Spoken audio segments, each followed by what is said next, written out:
Bismillahirrahmanirrahim. Assalamualaikum warahmatullahi wabarakatuh. Perkenalkan, nama saya Eden Wahyudin dari kelas manajemen C.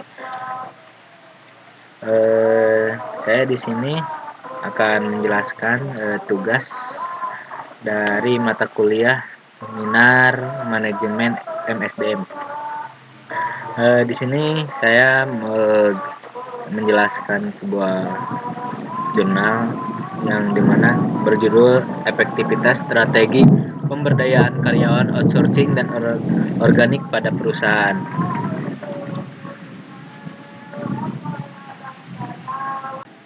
Pertama-tama di sini ada pendahuluan latar belakang penelitian dari pertama-tama sumber daya manusia merupakan salah satu faktor sangat penting dan tidak dapat dipisahkan dari sebuah perusahaan.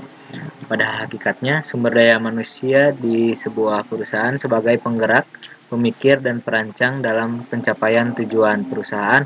Oleh karena itu, sumber daya manusia merupakan aset atau modal utama bagi sebuah perusahaan.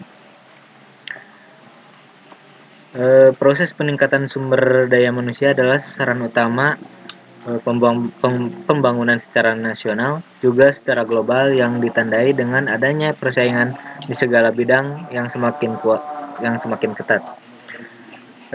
Era globalisasi merupakan masa yang sangat penuh tantangan. Bagaimana mengubah tantangan tersebut menjadi peluang? Tentu saja dibutuhkan kemampuan dari setiap anggota organisasi yang ditunjukkan oleh efektivitas kerja yang lebih baik.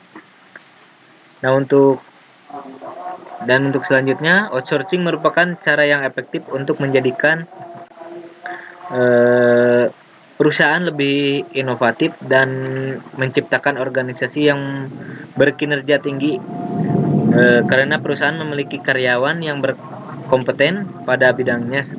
Sekarang ini perusahaan lebih memilih mempertahankan karyawan yang berstatus outsourcing atau kontrak ya, karena masa kontraknya dapat ditentukan hingga beban kerja mulai berkurang, sehingga perusahaan dapat menghemat biaya seperti biaya perekrutan karyawan, biaya asuransi, kesehatan, dan tunjangan.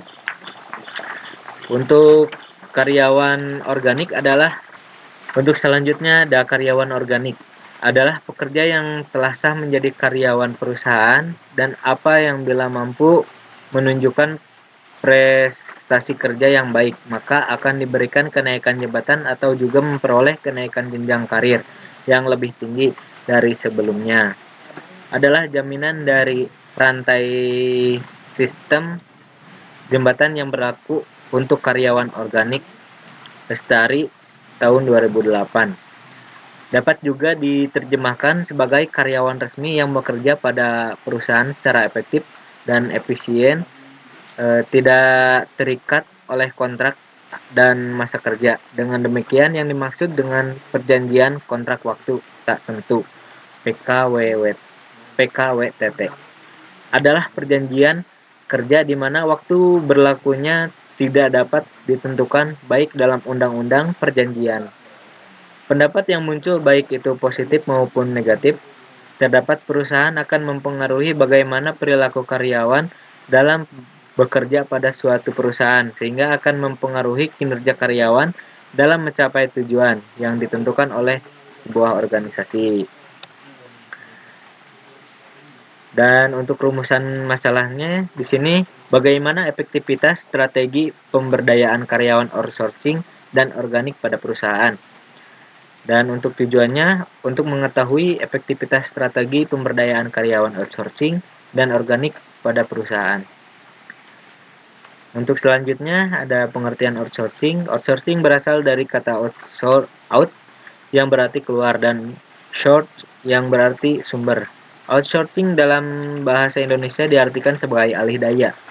Dalam dunia bisnis, outsourcing adalah alih daya dapat diartikan sebagai penyerahan sebagai pelaksana pekerja yang sifatnya menunjang oleh suatu perusahaan kepada perusahaan lain melalui perjanjian pemborongan pekerja atau penyedia jasa pekerja.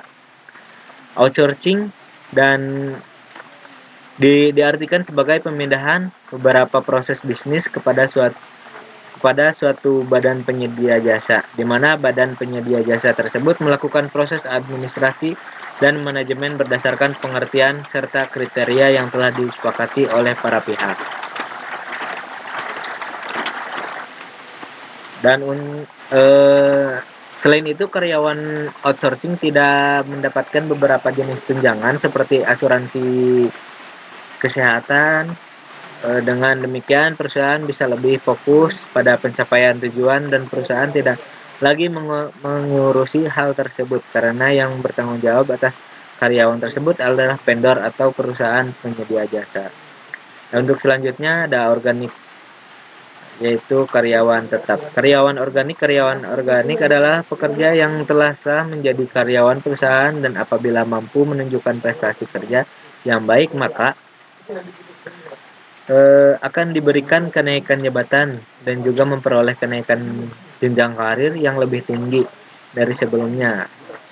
Jaminan dari rantai sistem jabatan yang berlaku untuk karyawan organik dapat juga diterjemahkan sebagai 22 karyawan resmi yang bekerja pada perusahaan secara efektif dan efisien, tidak terikat oleh kontrak dan masa kerja. Untuk metode penelitian di sini menggunakan pendekatan kuantitatif. Menurut Sugiono, penelitian kuantitatif adalah penelitian yang melandaskan pada filsafat positifisme, digunakan untuk meneliti pada populasi atau sampel tertentu. Teknik pengambilan sampel pada umumnya dilakukan secara random. Pengumpulan data menggunakan instrumen penelitian, analisis data bersifat kuantitatif atau statistik dengan tujuan untuk menguji hipotesis yang telah ditetapkan. Nah, untuk selanjutnya hasil penelitian dan pembahasan, jadi efektivitas strategi pemberdayaan karyawan outsourcing dan organik pada perusahaan. Jadi persaingan antara organisasi di era sekarang semakin sulit sehingga sumber daya manusia dituntut secara terus-menerus mengembangkan kemampuan dalam menghadapi revolusi industri 5.0. Ada 3 hal yang perlu diperhatikan agar mampu bersaing. Yang pertama adalah kualitas, yaitu upaya menghasilkan sumber daya manusia yang berkualitas agar sesuai dengan kebutuhan pasar kerja yang berbasis digital. Yang kedua adalah masalah kuantitas, yaitu menghasilkan jumlah sumber daya manusia yang berkualitas, kompeten, dan sesuai kebutuhan industri. Dan ketiga adalah masalah distribusi sumber daya manusia berkualitas yang masih belum merata. Persaingan yang semakin ketat dalam era saat ini mendorong tenaga kerja untuk meningkatkan kemampuan dalam penguasaan bahasa asing, meningkat skill mereka dalam melakukan suatu pekerjaan. Kejadian penggunaan karyawan outsourcing dikarenakan banyaknya organisasi dan banyaknya jenis pekerjaan yang tentunya membutuhkan banyak jenis keahlian sehingga perusahaan tidak memungkinkan menyediakan tenaga kerja secara keseluruhan. Banyak masalah yang didapat seperti karyawan yang memiliki kualitas kerja yang dapat memenuhi kriteria agar bisa menunjang perkembangan perusahaan baik itu karyawan outsourcing maupun organik. Sehingga perusahaan perlu mengambil langkah untuk mengatasi masalah tersebut. Maka dilakukan strategi pengadaan pemberdayaan karyawan dengan tujuan untuk meningkatkan kualitas karyawan agar bisa memberikan dampak yang lebih baik bagi perusahaan. Nah, untuk kesimpulannya di sini jadi menurut saya yaitu efektivitas pemberdayaan strategi karyawan outsourcing dan organik bagi perusahaan lebih efektif memperkerjakan karyawan outsourcing daripada karyawan organik dan lebih menguntungkan bagi perusahaan juga karena peran karyawan outsourcing pada perusahaan adalah bisa lebih fokus dalam mengelola usaha karena perusahaan bisa menghemat anggaran serta pengendalian biaya perusahaan. Perusahaan juga bisa mendapatkan pekerja yang berkompeten pada bidangnya dan tidak ada asuransi kesehatan karena yang bertanggung jawab terhadap tenaga kerja tersebut adalah vendor atau perusahaan outsourcing. Tetapi memperkerjakan karyawan outsourcing juga memiliki risiko karena kelamaan akan berkurangnya tenaga kerja yang memiliki kemampuan tinggi dan akan menghilang pengetahuan serta sentuhan untuk perkembangan dan inovasi bagi karyawan organik. Dan untuk saran lebih mengoptimalkan sumber daya manusia yang ada untuk menghadapi persaingan kompetitif agar terjadi meningkatkan kualitas kinerja karyawan.